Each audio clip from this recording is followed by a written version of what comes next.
Yeah, so as I was saying, this will probably be around 15 minutes, in the hopes that you'll pick up then, the feeling for it. Otherwise, it could go on up to 20-25 minutes.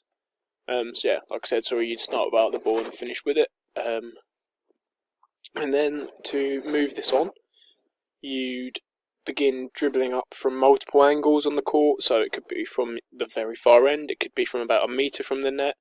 It will just, that'll be a case of we'll pick and choose on the day.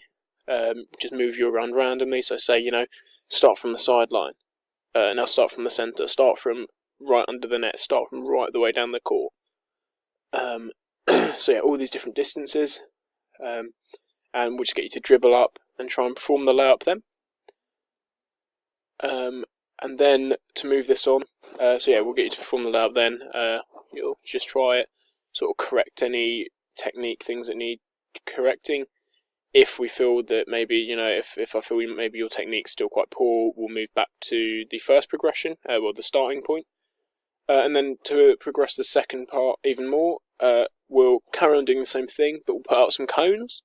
And you have to, sort of dribble around them, avoid them, and we'll keep moving where they are to represent different defenders, different ways you'll have to avoid players before doing a layup sort of thing.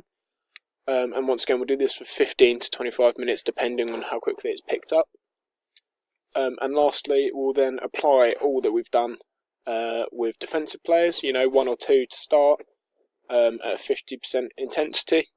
Just a gentle sort of jog. They're not going to try too hard to get you, just so you're visually getting used to someone being there for you to try and avoid. And someone that gives you a bit more competition. Then we'll step up to maybe 75% intensity, so a bit faster pace, and then we'll go 100%, so as if you were in a game, but it's still just you and 1 or 2 defending players. But that time you'll have to really avoid them and get around them fast to do the layup very quickly. And then we'll, to finish this, our last progression will be to add teams. So you'll have a team and a defending team, but only you're able to score via layups. So that'll be the rule. So for your team, if they want to score, it has to be you through a layup. So we'll probably do this twice a week, so 2 days a week, for 6 weeks. Oh, sorry, this last drill and game will be 20 to 40 minutes, depending once again on how quickly you can progress through it and how well you're doing. And depending on the length of the other 2 components of the drill. So yeah, so 2 days a week for 6 weeks, just to hopefully fully develop this within your motor programs, develop kinesthesis, make you a lot more comfortable and confident when performing. Hopefully we'd we'd use notational analysis at the end of each week. So yeah, at the end of each week we'd assess you in one session. And would hopefully by the end of the training program see an 80% increase in your overall success and number of attempted shots. So you see more attempts and more successful shots taken. Like I said, measure of notational analysis. And yeah, so hopefully end up scoring a lot more during games. Okay, so target 2.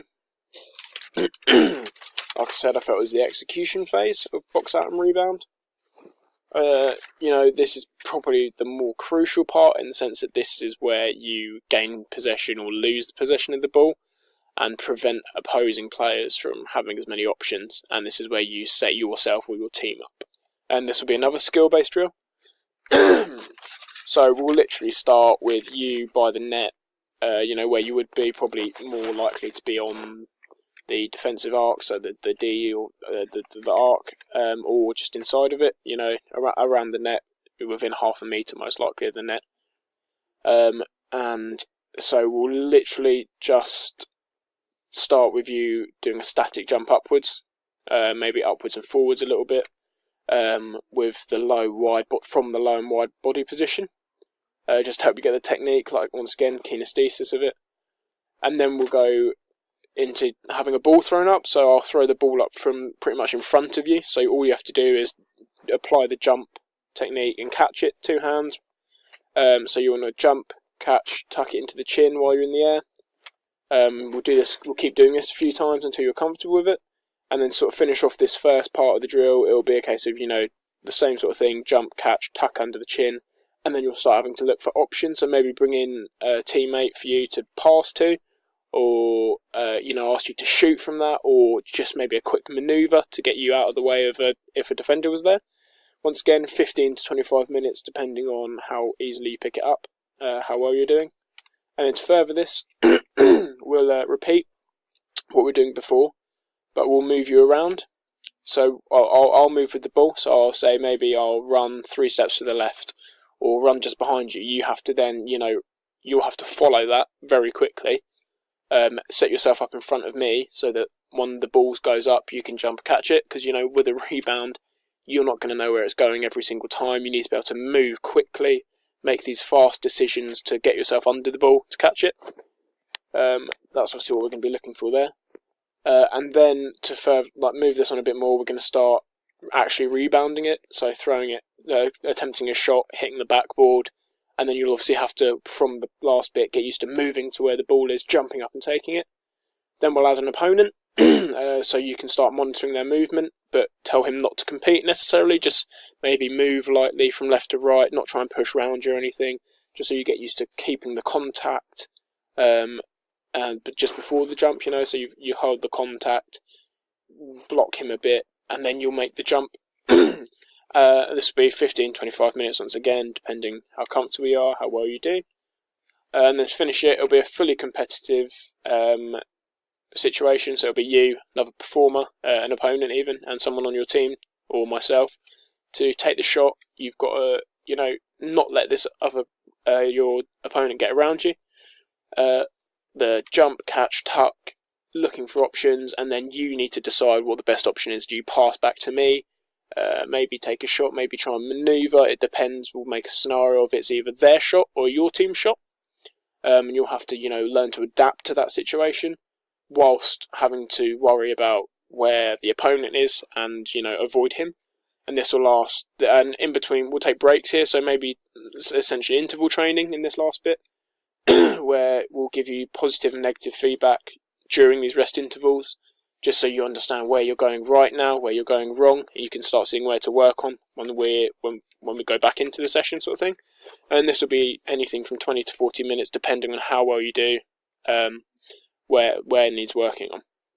And this will also be 2 days a week for 6 weeks, to help with the kinesthesis, put it into the motor programs, make you a lot more comfortable, confident, motivate yourself.